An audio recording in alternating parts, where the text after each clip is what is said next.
जय हिंद। स्वागत है आप सभी का आपके अपने YouTube channel SGY science classes में और मैं हूं दीपक। साथियों, वैसे स्टूडेंट जो RRB NTPC का एग्ज़ाम देने जा रहे हैं 12th लेवल का, जिसे हम लोग क्या कहते हैं अंडर ग्रेजुएट लेवल का, उनके लिए क्लासेस महत्वपूर्ण है। क्या है? महत्वपूर्ण है। साथियों, आज के क्लास में हम लोग देखने जा रहे हैं साइंस वन लाइनर क्वेश्चंस। क्या देखेंगे? साइंस वन लाइनर क्वेश्चंस जो एग्ज़ाम में पूछे जा चुके हैं, यानी कि ये पूरी तरह PYQ पे डिपेंडेंट है, इसलिए वीडियो को पूरा ज़रूर देखिएगा। तो चलिए बिना देरी किए शुरू करते हैं हम लोग आज के क्लास को। ठीक है, चलिए तो ध्यान दीजिएगा। सबसे पहला प्रश्न क्या कहता है, दिख रहा है ना सभी को? चलिए देखिए, पहला प्रश्न है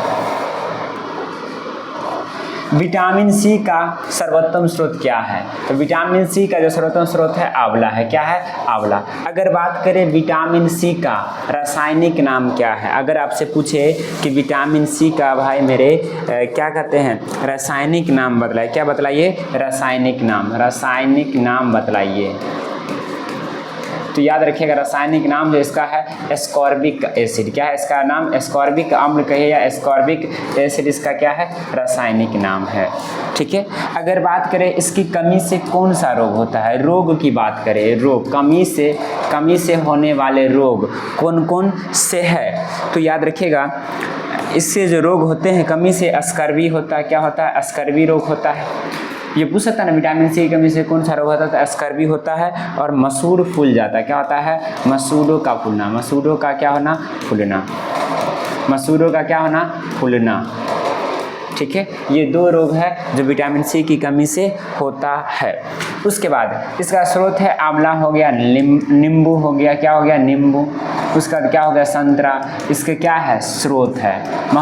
सर्वोत्तम पूछेगा तो आंवला, और बाद में की और क्या हो गया आपका? नींबू, संतरा हो गया, और उसका एक नारंगी भी इसका क्या है? स्रोत है। ठीक है, ये हो गया स्रोत। ठीक है, क्या हो गया? स्रोत। तो उम्मीद करते हैं आप सभी लोग समझ गए होंगे विटामिन सी के बारे में। ठीक है, अगर यहाँ से क्वेश्चन आता है तो आप कर ले जाएंगे। ठीक है, चलिए आगे बढ़ते हैं। और 2 नंबर देखिए, कहता है 2 नंबर प्रश्न देखिए क्या कहता है, मानव शरीर में गुर्दे का प्रमुख कार्य क्या है? तो गुर्दे को ही क्या कहते हैं मेरे भाई? वृक्क कहते हैं। क्या कहते हैं? वृक्क। सुनो, वृक्क का कितने नाम है? गुर्दे कहते हैं इसको। क्या कहते हैं? गुर्दे। इसको क्या कहते हैं? वृक्क कहते हैं। इसी को क्या कहते हैं? किडनी। क्या कहते हैं मेरे भाई? किडनी। ठीक है, उसके बाद देखिए पूछेगा शरीर की रचनात्मक क्रिया क्या कहते हैं? कोशिका कहते हैं। ठीक है, लेकिन तंत्रिका तंत्र की रचनात्मक क्रिया में क्या कहते हैं? वृक्क। क्या कहते हैं? वृक्क कहते हैं। क्लियर है। और वृक्क जो है हमारे शरीर में 2 पाए जाते हैं, यानी कि एक जोड़ा। कितने जोड़ा पाए जाते हैं? एक जोड़ा पाया जाता है। और इसका कार्य क्या है? तो ये अपशिष्ट को क्या करता है? द्रव को बाहर निकालता है, यानी कि शरीर से बेकार द्रव को बाहर निकालना इसका क्या है? कार्य है। क्लियर है। चलिए आगे 3 नंबर देखिएगा, किसकी कमी से रतौंधी होता है? तो रतौंधी जो होता है विटामिन ए की कमी से होता है। किसकी कमी से होता है? विटामिन ए की कमी से रतौंधी होता है। अगर बात करें विटामिन ए का, पूछेगा कि रासायनिक नाम बतलाइए। थोड़ा सा ऊपर कर ले रहे हैं ना, ताकि आपको अगर पूछेगा विटामिन ए का रासायनिक नाम, क्या पूछेगा? विटामिन ए का रासायनिक नाम। ये भी तो पूछ सकता है ना, पूछेगा विटामिन ए का रासायनिक नाम क्या है? तो याद रखिएगा विटामिन ए का जो रासायनिक नाम है रेटिनॉल। क्या नाम है? रेटिनॉल। अगर बात करें इसकी कमी से कौन सा रोग होता है, तो जानिए रतौंधी होता है। कौन सा रोग होता है? रतौंधी। क्या होता है? रतौंधी होता है। ठीक है, अगर बात करें इसका स्रोत क्या है मेरे भाई, पूछेगा स्रोत बतलाइए। क्या बतलाइए इसका? स्रोत। ये ना विटामिन ए का क्या पूछेगा? स्रोत। अगर आपसे पूछ दे तो याद रखिएगा इसका स्रोत है गाजर हो गया, दूध हो गया, अंडा हो गया, और वो क्या होता है? फल। क्या होता है? फल। इसके क्या है? स्रोत है। क्लियर है। ये 3 पॉइंट पूछे जाते हैं विटामिन से, तो हमने आपको बतला दिया। ठीक है, चलिए राइबोसोम पादप का भूमिगत प्रारूप है तो वो तना है। राइबोसोम है, राइजोबियम पढ़ते। राइबोसोम पादप का भूमिगत प्रारूप क्या है? तना है। एक होता है राइजोबियम, क्या है? एक मिनट, तो राइबोसोम है ना, तो राइजोबियम होता है। क्या होता है? राइजोबियम जीवाणु। राइजोबियम जीवाणु का नाम सुने होंगे, ठीक है। ये राइजोबियम जीवाणु कौन सा? सहजीवी है। क्या है? सहजीवी है। और ये दलहनी पौधे के गांठों में पाया जाता है। दलहनी पौधों के गांठों में पाया जाता है। दलहनी पौधों के गांठों, दलहनी पौधों के जड़ों के गांठों में, जड़ों के ग्रंथियों में पाई जाती है। जड़ों के ग्रंथि में पाई जाती है। उसके बाद, और ये जो है राइजोबियम जो है, याद रखिएगा, नाइट्रोजन का स्थिरीकरण करता है। क्या करता है? नाइट्रोजन का स्थिरीकरण करता है। दलहनी पौधों के जड़ों के ग्रंथियों में पाई जाती है राइजोबियम, ठीक है। चलिए आगे बढ़ते हैं। आगे कहता है कि चेचक के टीके का आविष्कार किसने किया? चेचक के टीके का आविष्कार किसने किया, बतलाइए। तो देखिए, चेचक के टीके का जो खोज किया था आप सभी को पता है, एडवर्ड जेनर ने किया था। किसने किया था मेरे भाई? एडवर्ड जेनर ने किया था। किसने किया था? एडवर्ड जेनर ने, ठीक है। अगर आपसे पूछ दे, ये तो चेचक होगा, अगर पूछ दे डायबिटीज़ का खोज किसने किया? डायबिटीज़ के आविष्कारक, डायबिटीज़ का अगर आपसे पूछे आविष्कारक, तो याद रखिएगा डायबिटीज़ का जो आविष्कार किया था बेटिंग ने। किसने किया था मेरे भाई? बेटिंग ने। डायबिटीज़ का पूछेगा तो आविष्कार बेटिंग ने किया था। जीवाणु का पूछेगा, किसका पूछेगा? जीवाणु का। तो जीवाणु का याद रखिएगा ल्यूवेनहॉक ने। किसने किया था? ल्यूवेनहॉक ने किया था। किसने किया था? ल्यूवेनहॉक ने, ठीक है। उसका देखो होता है डीडीटी। क्या है? डीडीटी, डिप्थीरिया, जानते हैं ना? डीडीटी का जो खोज किया था वो पोल मूलर, डॉक्टर पोल मूलर ने। किसने? डॉक्टर पोल मूलर ने किया था डीडीटी का खोज, ठीक है। डीडीटी के टीके का खोज, डीडीटी का खोज किसने किया था? डॉक्टर पोल मूलर ने, ठीक है। चलिए आगे पूछता है कि शरीर में कुल हड्डियों की संख्या कितनी है? तो 206। शरीर में कुल कितने हड्डियां हैं? तो 206 है। और सबसे लंबी पूछेगा तो फीमर, जो कहाँ पाई जाती है? जांग में। और सबसे मजबूत कौन सा है? जबड़े की हड्डी। क्या है? सबसे मजबूत जो है जबड़े की हड्डी है, ठीक है। और उसके बाद हृदय 1 मिनट में कितनी बार धड़कता है? तो 72 बार। खून का रंग किसके कारण लाल होता है? हीमोग्लोबिन के कारण। किसके कारण लाल होता है? हीमोग्लोबिन। अगर पौधे का रंग पूछेगा, हरा किसका रंग होता है? पौधे का रंग हरा किसके कारण होता है? याद रखिएगा वो क्लोरोफिल के कारण। किसके कारण मेरे भाई? क्लोरोफिल के कारण। किसके कारण? क्लोरोफिल के कारण, ठीक है। हीमोग्लोबिन यौगिक है प्रोटीन का। किसका यौगिक है? प्रोटीन का। HB सूत्र होता है इसका। HB से क्या होता है? हीमोग्लोबिन, याद रखिएगा। लाल रक्त कणिकाओं RBC का जीवन काल कितना दिन होता है? 120 दिनों का। कितना दिन का? 120 दिन का। रुधिर को थक्का जमने से सहायक कौन सा? विटामिन के। विटामिन के रुधिर को क्या बनाता है? थक्का जमाता है। क्या करता है? रुधिर को थक्का बनाता है, ठीक है। विटामिन के का अगर आपसे पूछे रासायनिक नाम, क्या पूछे? रासायनिक नाम, या ना पूछेगा। उसके बाद आपसे पूछेगा इसका क्या कहते हैं, रोग कौन सा होता है इसकी कमी से। उसके बाद इसका पूछेगा स्रोत। क्या पूछेगा? स्रोत। 3 चीज़ आप सभी विटामिन का याद रखेंगे, ठीक है। क्या क्या? पहला रासायनिक नाम, क्या याद रखेंगे? पहला रासायनिक नाम, उसके बाद इससे होने वाले रोग, और उसके बाद इसके स्रोत। तो इसका जो रासायनिक नाम की बात करें तो इसका जो रासायनिक नाम है याद रखिएगा फिलोक्विनोन। क्या है? फिलोक्विनोन इसका रासायनिक नाम। फिलोक्विनोन इसका क्या है? रासायनिक नाम है किसका? विटामिन के का। किसका? विटामिन के का। और उसके बाद इससे जो कमी होता है, रक्त का थक्का नहीं बनता है। रक्त का थक्का न बनना, रक्त का थक्का न बनना, इससे क्या होता है? रोग होता है, ठीक है। उसके बाद इसके जो स्रोत की बात करें तो इसके स्रोत जो है टमाटर हो गया। क्या हो गया? टमाटर। उसके बाद हरी सब्जी, टमाटर हो गया, हरी सब्जियां हो गया। उसके बाद दूध हो गया। क्या हो गया? दूध, ठीक है। ये इसके क्या स्रोत है। आगे रुधिर का तरल भाग है। रुधिर का तरल भाग क्या है? प्लाज्मा। याद रखिएगा रुधिर जो है तरल संयोजी उत्तक है। तरल संयोजी उत्तक है। रुधिर क्या है? तरल संयोजी उत्तक है। तरल संयोजी उत्तक है, ठीक है। रक्त समूह में सर्वदाता सर्वग्राही कौन है? तो देखिए सर्वदाता सर्वदाता सर्वदाता सबको देने वाला, सर्वदाता सबको देने वाला तो ओ है, और सर्वग्राही सबसे लेने वाला कौन है? तो याद रखिएगा ए बी है। कौन है? ए बी है। से क्या हो गया? ओ तथा ए बी। देने वाला सभी को दे सकता है ओ, और सभी से ले सकता है ए बी। ठीक है, चलिए आगे। पित्त उत्पन्न होता है, तो पित्त जो उत्पन्न होता है यकृत में होता है, यानी कि लीवर में। कहाँ होता है? लीवर में पित्त होता है। अब देखिए स्वस्थ मनुष्य का रक्तचाप होता है जिसे क्या कहते हैं? Blood pressure. क्या कहते हैं? Blood pressure. तो 120/80, 120 क्या होता है? 80। रक्त से अशुद्ध पदार्थों का अलग कौन करता है? ब्रिक को क्या कहते हैं? गुर्दे। क्या कहते हैं? गुर्दे कहते हैं ना। शरीर की सबसे बड़ी कोशिका कौन सी है? तंत्रिका कोशिका। और तंत्रिका तंत्र, और याद रखिएगा तंत्रिका तंत्र में कोशिका विभाजन नहीं होता है, कोशिका विभाजन नहीं होता है, विभाजन नहीं होता है, कोशिका विभाजन इसका नहीं होता है। ठीक है, तंत्रिका कोशिका में।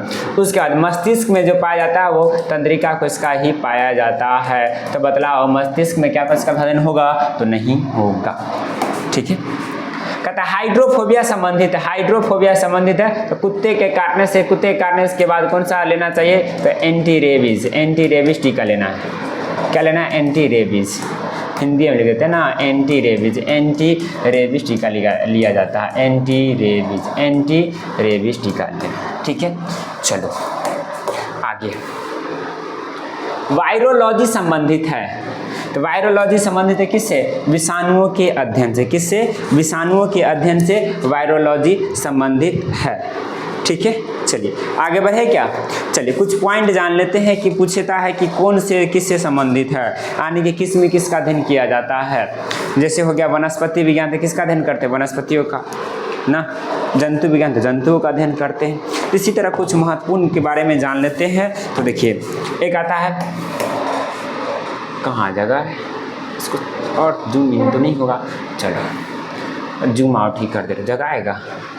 आ तो गया, चलो हो ना है।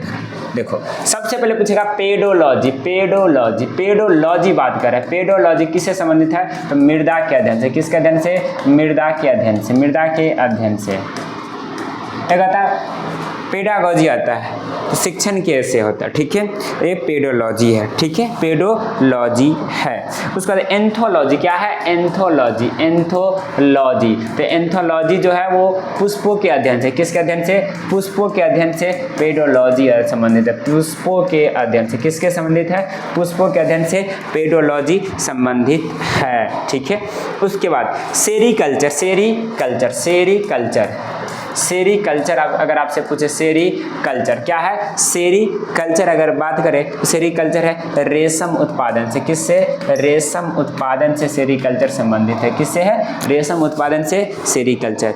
उसके बाद एपीकल्चर। क्या है? एपीकल्चर। तो एपीकल्चर जो है वो मधुमक्खी का। किसका है? मधुमक्खी